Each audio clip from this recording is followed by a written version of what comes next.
पिछले एपिसोड में सियोरी और चा की डील फाइनल हो जाती है। युंजी और सीईओ इस डील से काफी नाराज होती हैं। मिस्टर चा इन दोनों को घर जाने को कहता है और सियोरी के साथ अपने कैबिन में आ जाता है। यहाँ ये दोनों पेपर वर्क करते हैं और घर जाते वक्त रास्ते में इसे एक प्यारा सा पपी मिलता है। ये इसके साथ थोड़ा खेलती है और अपने फ्लैट पर आ जाती है। यहाँ ये मकान मालिक से पूछती है कि क्या फैंस हमेशा गिफ्ट देते हैं और फिक्र करते हैं, जिस पे ये कहते हैं कि हो सकता है। और कभी कभी जो सेलिब्रिटी होते हैं वो अपने फैंस के लिए लेटर भी लिखते हैं। अगले दिन मिस्टर चा को पता चलता है कि उसकी परफ्यूम की एड के लिए कुछ फंड चाहिए, जिसकी वजह से ये दादाजी से मिलता है। लेकिन दादाजी इसे पैसे देने से मना कर देते हैं। ये कहता है कि मैं आपको एक अच्छा सा डिनर कराऊंगा, लेकिन ये कहते हैं कि मैं कहीं और जाने वाला हूँ। अब थोड़ी देर बाद दादाजी एक रेस्टोरेंट में आते हैं। यहाँ इन्हें सियोरी मिलती है। दादाजी इसके साथ बैठकर डिनर करते हैं। बातों बातों में ये दादाजी से पूरा बिल पे करवा देती है। दादाजी ये चीज देख हंसने लगते हैं और काफी खुश होते हैं। सियोरी जब घर जाने को निकलती है तभी इसे पुलिस वाले का कॉल आता है। ये इसे स्टेशन बुलाते हैं। जब ये स्टेशन आती है तो देखती है कि उस एड वाली कंपनी के बंदे ने सियोरी पर केस कर दिया था। ये झूठ झूठ पुलिस वालों से कहता है कि सियोरी ने मुझ पर हाथ उठाया और मेरा हाथ भी तोड़ दिया।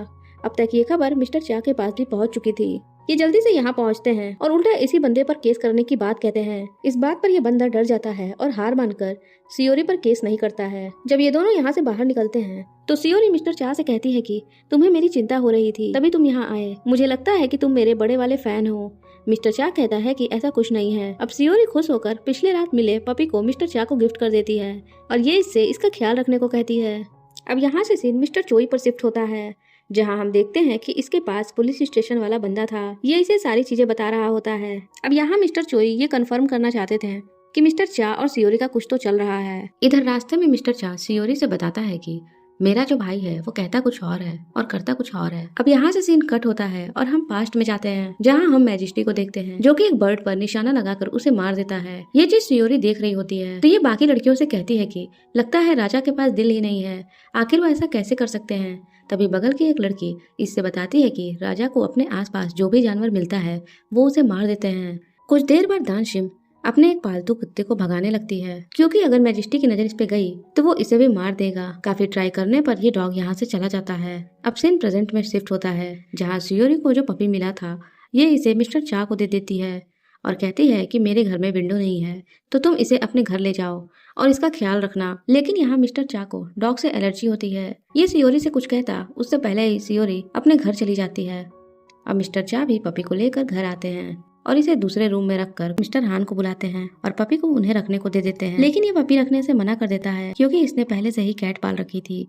अब अगले दिन सियोरी मिस्टर चा के लिए एक लेटर लिखती है। ये इस लेटर में पुरानी कोरियन लैंग्वेज का यूज करती है। वैसे ये लेटर मिस्टर चा के लिए होता है क्योंकि इसे लगता था कि चा इसका बहुत बड़ा वाला फैन है। अब सियोरी मिस्टर चा को लेटर दे देती है। घर आकर मिस्टर चा लेटर पढ़ता है, लेकिन पुरानी लैंग्वेज देख कर ये लेटर साइड में रख देता है।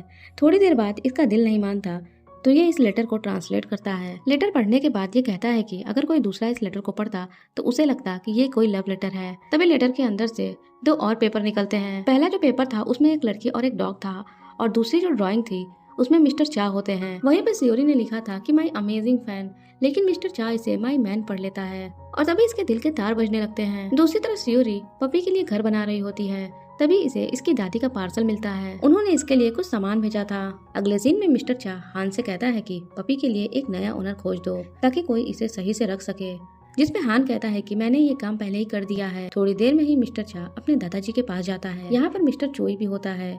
मिस्टर चोई इससे कुछ बातें कर रहा होता है कि तभी इन दोनों के बीच बहस हो जाती है और मिस्टर चा चोई को एक घूसा मार देता है। यहाँ मौजूद सारे लोग ये नजारा देख रहे थे। वहीं सियोरी अब अपने दादी से मिलने गाँव आती है।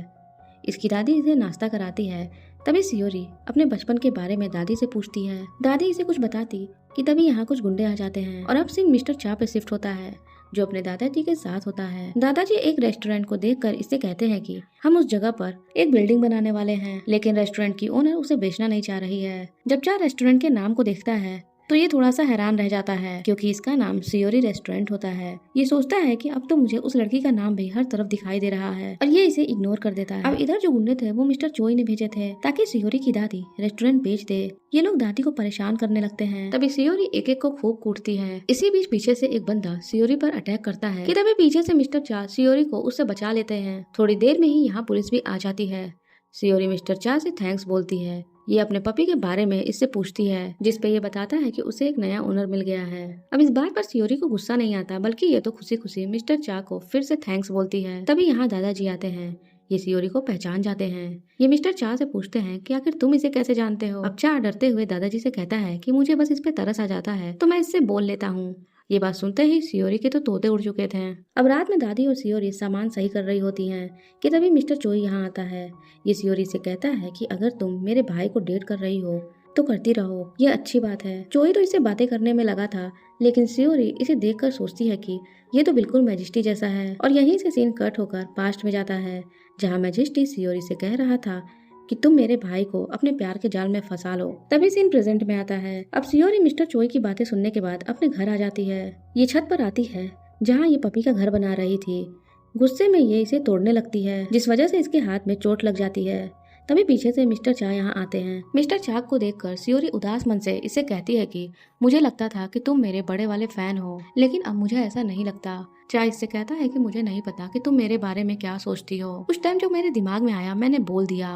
अब चा का ऐसा उदास फेस देखकर सियोरी इससे कहती है कि तुम हमेशा ऐसा फेस क्यों बना लेते हो। तुम्हारे फेस को देखकर मुझे लगता है कि तुम मुझसे प्यार करते हो। अब चा सियोरी के सामने आ जाता है और कहता है कि अगर ऐसा है तो तुम चेक कर सकती हो। सियोरी अपना हाथ इसके सीने पे लगाती है ताकि ये इसकी हार्ट बीट सुन सके, लेकिन चा इसे अपनी तरफ खींचता है और हक कर लेता है। इसी के साथ 4th एपिसोड यहीं खत्म हो जाता है।